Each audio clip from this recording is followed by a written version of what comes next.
The next morning, Dad dropped Kylie and me at the side entrance to our new school. I think he knew how she'd react if he dropped her at the front gate. He'd read that well ahead.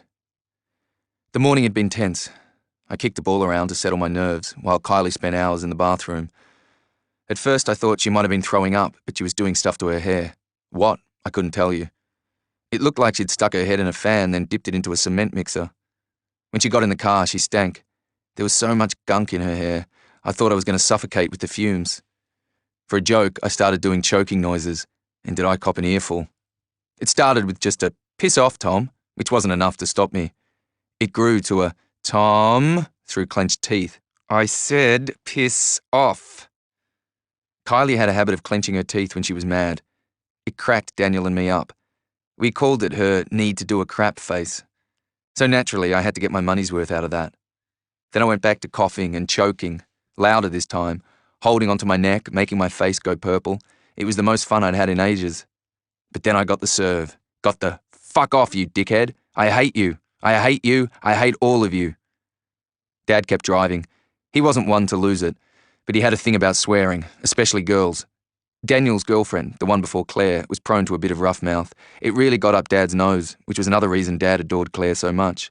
She never swore. According to the old man, her breeding was too good for that. Kylie must have been thinking the same. "Sorry, Dad," she said. "It's not nice hearing you speak like that, Kylie." I said I was sorry. And that's when Dad pulled up at the side entrance to our new school, Saint Benedict's Catholic College, Cog Hill. Like I said, he read that well ahead. No grand entrances for the Brennans.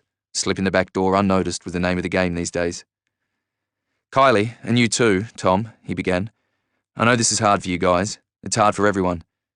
Look at your grandmother. She's 78 and had to make room for 4 more people in her home.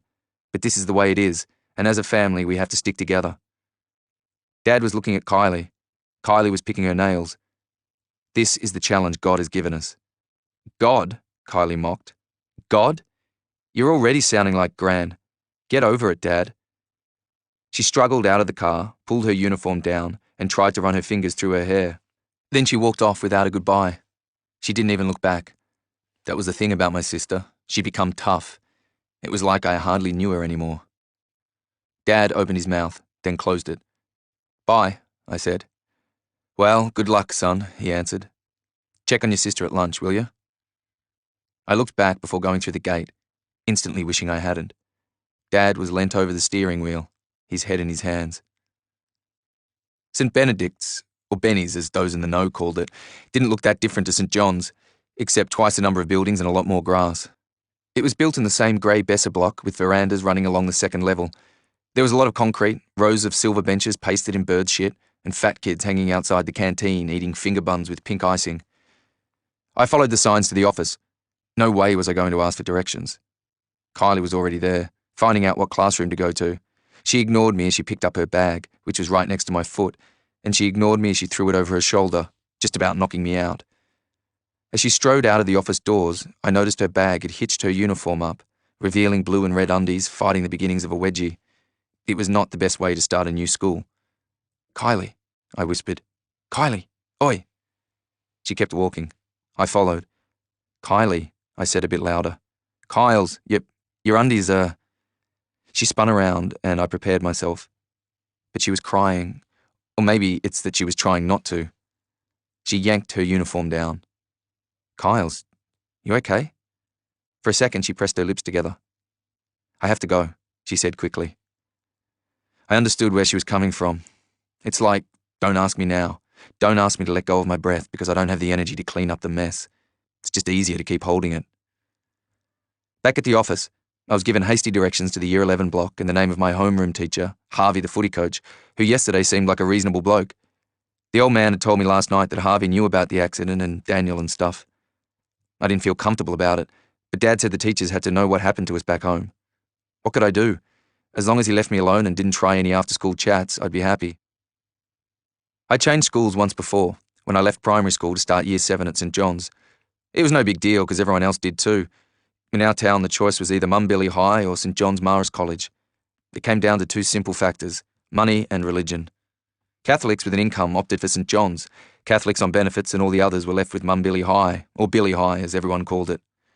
Everyone was seated when I walked in, so it must have been the way I mumbled quickly at the door that made Harvey get the intros over with so fast. "Class, this is a new student, Tom Brennan.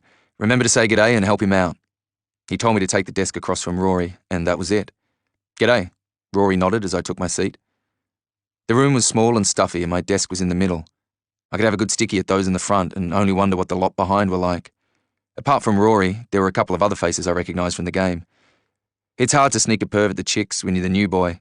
I'd have to wait for a more inconspicuous time. That's what Daniel would tell me to do. He'd say, "You don't want to go cutting someone else's lunch," and he'd be right. Besides, chicks were the last thing on my mind. The night Dad told us we were moving to Cog Hill, I made a deal with myself. I'd stay for 2 years till year 12 was over, max. After that, I hadn't decided. Not back to Mum Billy.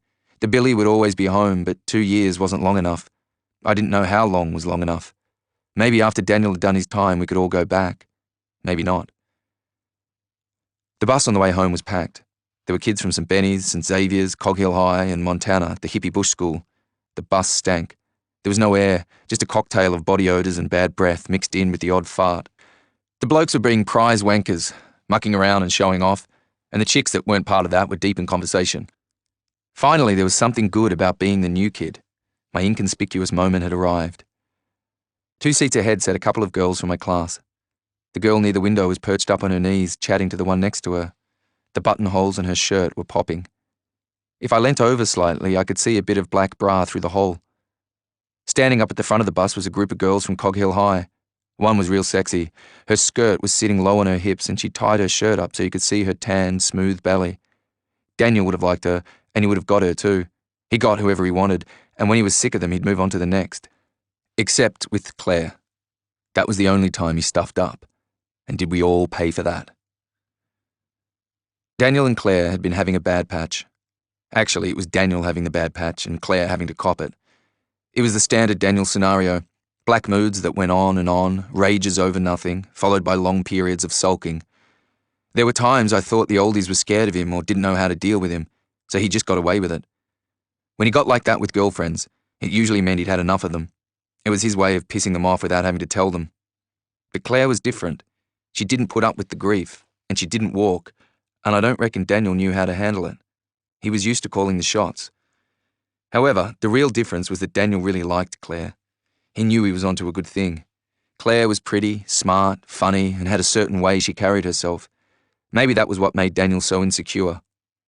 All the fellas fancied Claire, but it was Finn, our cousin, one of his best mates, who got up Daniel's nose the most when he was around her.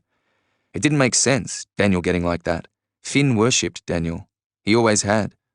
If Daniel had been able to look at it with a level head, he would have seen that maybe it was Claire who liked Finn, not the other way around. But then maybe Daniel did see that, and maybe that's the exact thing he couldn't handle. You see, Finn was changing, growing, and somehow that altered things between Daniel and him. There was a confidence about Finn he hadn't had before, especially in those last couple of weeks. Not that he was in your face, he wasn't like that. It was like Finn walked taller, and people began to notice him. Finn had filled out, which meant he was strong and fast. Now he was the one to watch on the field, not Daniel and me, and no wonder. Come Friday night, Daniel and Luke would hit the piss and prowl around all night in the car. Most of the time Daniel was tired, hungover and bad-tempered. He was doing zero work for year 12, but he didn't seem to give a stuff. And as always, he couldn't be told. So the Brennan brothers started to look ordinary on the field. Daniel began to fumble the ball. Passes he usually swallowed, he'd spill. It was as though his instinct had vanished. It was Finn who secured our place in the Waddle Shield with one of his famous sprints down the field. They were earning him a reputation, not just with the blokes, but with the chicks too. Why wouldn't Claire be one of them, especially when Daniel treated her the way he did? So many hours, days, weeks I'd spent staring at my bedroom ceiling thinking about all of that, dissecting it into little pieces, trying to pinpoint exactly when things started to change. Maybe it had been happening for a while and I didn't see it. Or did it all just change that night at the sudden death party in the old Mum Billy Hall? Not that it made any difference now, but sometimes I needed to understand how that night got so out of hand. I know parties can get that way. Someone gets too pissed, gets aggro. Usually you can shut him up and get on with it, but Daniel was more than just pissed and aggro that night. The way his eyes burned darkness and hate, and the way his top lip curled and spat obscenities that shocked and wounded. Daniel crossed a line that night, a line I didn't know my brother was capable of crossing. Yet, in the days that followed that terrible night, the whisper around the town grew louder. Daniel Brennan was an accident waiting to happen. Daniel Brennan was an accident waiting to happen. An accident waiting to happen. An accident waiting to happen. So how come the township of Mum Billy saw it coming, and we didn't? Gran's place was the furthest out of town, which meant Kylie and I were the last on the bus. Then it was about a 10-minute walk to the house. Kylie kept moaning, "How hot is it?" "So?" I said to her. "So what?" she snapped. "Did you get through it?" "Through what?" "Duh." I pulled my spastic face. "Your first day at your new school. It sucked. Anything else you want to know?" "I don't know why I even bothered talking to you," I said. "You don't." "No wonder. You talk about easy stuff, like, how was school?" she mimicked. My steps slowed. "You don't ever want to talk about the stuff I want to talk about." I lagged behind. "Do you?" "No." My voice started singing in my head. Da-da-da-da-da. She kept on. "But if you're actually interested, my homeroom teacher is a creep called Mr. Reed. With an E-I, he kept saying. Like I got it the first time, sir." She stopped and turned around. "So who's yours?" "Harvey. The footy coach." She shot me a look. "Oh well, you'll be right then." "Huh?" I started kicking a stone along the road, this time just in front of her. I said, "You'll be right then." I shrugged. "Yep," she continued. "You'll be absolutely fine, Tom. No doubt about that. Couldn't have worked out better for you." "What do you mean by that?" She ran in front of me. Her eyes were burning. "What do you reckon I mean?" "Well, I'm asking you, aren't I?" "It's just typical." "What's typical?" "Football." Her mouth twisted as she said the word. "Football's always saved you and Daniel, made life easier." "Saved us?" I spat. "Saved us?" As brother and sister, I knew we weren't supposed to do this, turn our anger on each other when neither of us could help what had happened. But no matter how hard you tried, it got a hold of you before you had a chance to get a hold on it. Before my brain had a chance to register, my feet stopped and the words exploded. "Football? Saved me and Daniel? You wonder why I don't speak to you? You're sick in the head. Haven't you noticed I'm here too? I'm stuck in this shithole too?" The anger scalded my insides as it bubbled and spewed up my throat. "And what about Daniel? Hey, Kylie, what about Daniel? When he got to that courtroom, football didn't save him. Don't you remember Judge Williams's words? I do. I remember every single one. Being a team player, you should have known better. Hey, Kylie, don't you remember those words too?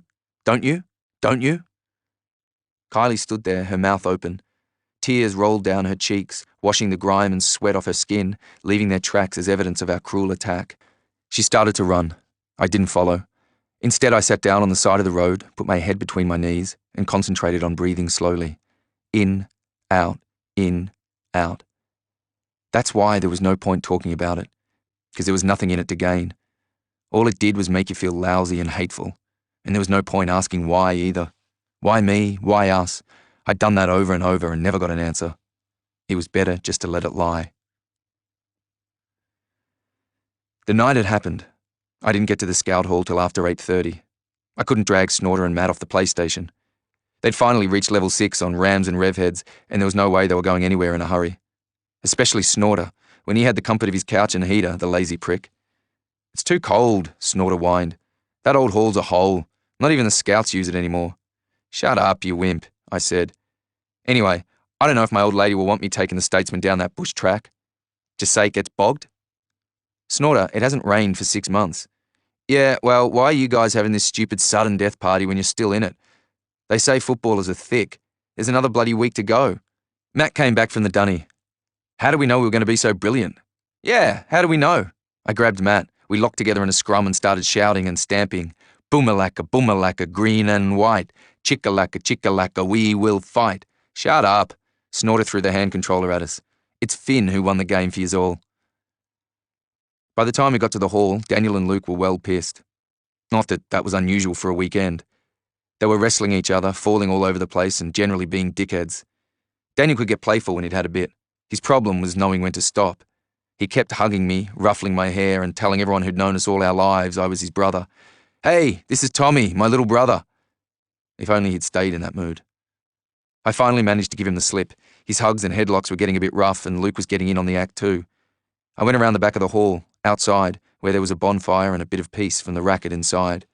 Snorter was boring everyone senseless with his trail bike's brake problem, how much it was going to cost him, and how anyone who'd ever used the bike should throw something in the kitty. Sheridan and Nicole, 2 girls from my year, were screeching songs from The Mikado, the musical we'd done the year before. Nicole had been one of the 3 little maids and was still lapping up to stardom. There was a rumour going around she'd won a singing scholarship at a school in Sydney. "When are they going to get over it?" Matt complained. "Someone do 'em a favour and shut 'em up." "They sound like pissed cockatoos," I said. "Don't insult the cockatoos, mate." 3 little maids from school. They finished with an ear-shattering scream. "Thank you," Nicole said with a bow. Thank you, you're all beautiful." "Nicole's pissed as," Matt said. "Yeah, she looks it," I said. "Oi!" Matt gave us a nudge. "Over there, look, it's Miss Pris. She doesn't look happy." We watched Claire walking out of the hall towards the bush. She stopped at one of the trees and leant her body against its trunk, her head bobbing up and down and her fists thumping along the trunk. "She's crying?" I said. "Dunno," answered Matt. "You'd better go and see what your dickhead brother's done." I started walking towards her. She must have heard me because she looked up, then quickly turned away. But it was too late for me to stop. "Hey," I said. For a second she kept her back to me, then gradually she turned around. She wasn't crying, but her face looked pale. She smiled, but it was quick and half-baked, not like her usual smile where her face glowed and she looked right into you. "Hi, Tom," she nodded. "Good about the win?" "Yeah." "You must be pleased?" "Yeah." She gave the nervous smile again. "So, next week's the big one." Silence. "You okay, Claire?" She stuck her hands in her pockets. "Not sure." She was being very unclear. Dan and I have, broken up." She said it so quietly I could hardly hear her. "Huh?" Well, it really..." She took her hands out of her pockets and started to twist her long fingers around and around her wrists. "It was me that broke it off. I mean, things have changed, but I don't think he gets it. Have you seen him? He's really drunk." "Yeah, really drunk." "Where is he now?" "I think he went back inside. It only happened a few minutes ago. I needed some air. I was trying to tell him it wasn't working out anymore. For me, that is. I should have left it for later. Tonight probably wasn't the right night. Tomorrow would have been better, when he's not pissed. He goes off when he's had too much. He's been so full on lately. But Daniel, it's all or nothing, isn't it?" Claire was raving in a breathy little voice I'd never heard before. "He's just, I don't know, he scares me sometimes, Tom. He gets this look and it freaks me out." In the distance I could see Finn watching us, but when he saw me he turned around and walked back into the hall. Claire was still talking. "If he doesn't get his own way, he kind of snaps. Yeah, he snaps." She kept nodding. "That's it, that's what he does. And I don't know how to deal with him when he gets like that." Of course I knew better than her what she was talking about. "It's not your fault, Claire." "I didn't mean to hurt him, Tom. It just, happened." Claire stared at the ground, grinding her toe into the dirt. "Dan doesn't understand that if you don't treat someone right, then..." "Claire, no one could blame you." "So you don't hate me?" "Hate you?" She looked right into my eyes. "Daniel says he's going to kill him." "Who? Huh?" And then we heard the shouting and Matt was outside on the stairs yelling, "Where's Tom? Someone find Tom." Claire and I ran into the hall. "Fight! Fight!" people were chanting. I could hear Daniel yelling as I elbowed my way through the crowd. Fuck you! Fuck you!" he kept screaming. Claire slipped on the beer-sodden floor. Someone helped her up. I recognized the back of Finn's head inside the circle that was closing in around my brother's voice. I pushed my way to Finn so he could help me, tell me what Daniel was going on about. And that's when I got the real shock. It was Finn Daniel was yelling at. "What's going on, Finn?" "He's off his face." "Fuck you," Daniel jeered. Foamy spit had pooled in the corners of his mouth. Luke and Owen, one of the forwards, were standing close by. I couldn't work it out. We'd just made the final, won the biggest game of our lives. We were mates, a team. We were family. "What's going on?" I yelled again. "Luke, what's..." But Luke didn't answer. He just stood there swaying and looking blank. "You're a weasel, Finn." Spit was flying from Daniel's mouth. "Finbar the weasel." "Shut up, Daniel, you're pissed." "I'm not too pissed to smell you, Finbar." "What are you going on about?" And as I said it, I realized this was what Claire had tried to tell me. "Daniel?"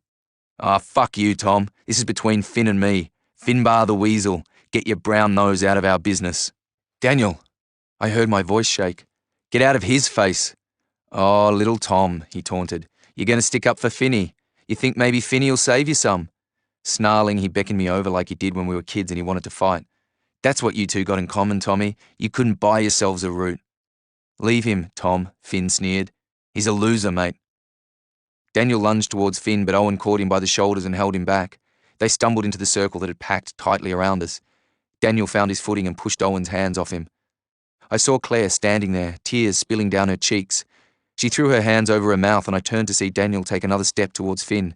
This time no one stopped him. Finn didn't move.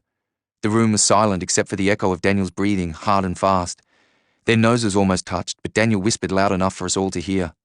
Even if I let you have it, you wouldn't know what to do with it. Daniel pushed Finn out of his way, slamming his shoulders through the circle. The crowd scattered to let him through. I followed, forcing my way to the front of the hall. Daniel, I called. Daniel. He ignored me as he stumbled along the dirt track, kicking anything in his way and screaming things that made no sense. Just noise and anger. I caught up to him. Why do you have to be such an asshole? Piss off, Tom, he yelled. No, you piss off. I pushed him. He turned around, grabbing me by the neck of my jumper, stretching the wool till it was almost over my head.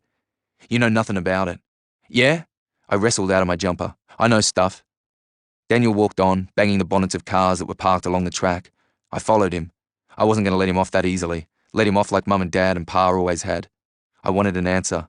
I wanted to grab his face in my hands and squeeze it until I could feel his jaw snap, then ask him why he had to ruin everything. You did it to yourself, I screamed. You've been treating Claire like a piece of shit and you know it. He spun around faster than I was ready for and slammed me against a telegraph pole. He held me there for just a second, long enough for me to see the darkness in his eyes. You grovelling little prick, he spat. Let him go. It was Finn. Let him go, Daniel. Come on, Luke called behind Finn. Give it up, Dan. We're having a party, mate. A party. He took a hip flask of bourbon out of his coat pocket and took a swig. We made the final. 3rd year in a row, ho ho. Daniel took the bottle from Luke and had a long drink. Then he held the bottle out to Finn. You want some? I held my breath. Finn stood there staring. You deaf, Daniel snarled. I said, do you want some? Seeing you like my slop so much. We all just stood there. No one said anything. You're the prick. I felt my chest heave with each word. I walked off, leaving them there, wishing, hoping he'd walk further into the black hole he'd dug for himself. You've really fucked it up this time, I yelled behind me. You deserve it, Daniel. You deserve everything you get. Everything. You're going down. Down. I had to get as far away from him as possible. At that moment, I didn't care what he did. I didn't care if I never saw him again. I despised him, and it was burning a hole in my guts. I could feel my teeth grinding together. I kicked at the dirt and thumped the trunks of the trees as I strode away from the hall, away from the car park, away from them all. I didn't care if I had to walk all the way home. The party seemed to be folding anyway. As I got further down the track, I could hear everyone loading into their cars, people laughing and yelling, doors slamming, engines starting, the screech of tyres on the dirt with the odd doughy. A single file of cars and utes crawled down the kilometre-long dirt road that met up with the highway. I kept my head down, hoping no one had noticed me, but no such luck. Us Mumbilly folk got a bit excited in a traffic jam, let alone making the grand final. A family biffo, then a traffic jam. Everybody had a bit to say. The wankers stopped to make some smart-ass comment about what had happened. The busybody do-gooders had to see if everything was okay and if I needed a lift home. But I wanted to walk it out of me. A car slowed up next to me. Tom? It was Claire, piled into a car with her girlfriends. She was crying and held a bunch of tissues to her nose. I'm so sorry, Tom. Are you okay? Yeah. Finn said he'd stay with him. What? Dan. The car was driving away. Dan, she called again. Finn said he'd... Her voice disappeared into the traffic. Oi! It was the statesman. Matt wound down the window. We've been looking for you. Get in, Snorter said. Tell us the real story. I feel like walking. Walking? Snorter said, stopping the car. The blokes behind started honking their horns. That and the hip-hop, rap, techno, and whatever other rubbish was blaring from the cars made it impossible to hear what Snorter and Matt were saying. What? I yelled. Hurry up, someone shouted. And pull over, you turkey. Yeah, all right. Matt gave them the finger as Snorter pulled the statesman over to the side of the track, letting the cars behind pass. Geez, if they get dust on the statesman, I'll kill 'em, Snorter growled. I leaned into the window. Has it calmed down? Sort of, Matt nodded. Was that Claire? Yeah, she was with the girls. Wish I was in that car, Snorter moaned. I ignored him. What about the others? Luke was throwing up. Dan was raving a bit. He's tanked. Was Finn with them? Yeah. God, he's an idiot. I know, but he's the only one that's sober, Matt said. I suppose he'll take Dan home. If he can drag him away, Snorter smirked. Daniel looked pretty busy with Nicole when I last looked. Nicole? I wasn't in the mood for Snorter's jokes. Geez, you're sick. True, Snorter was smirking.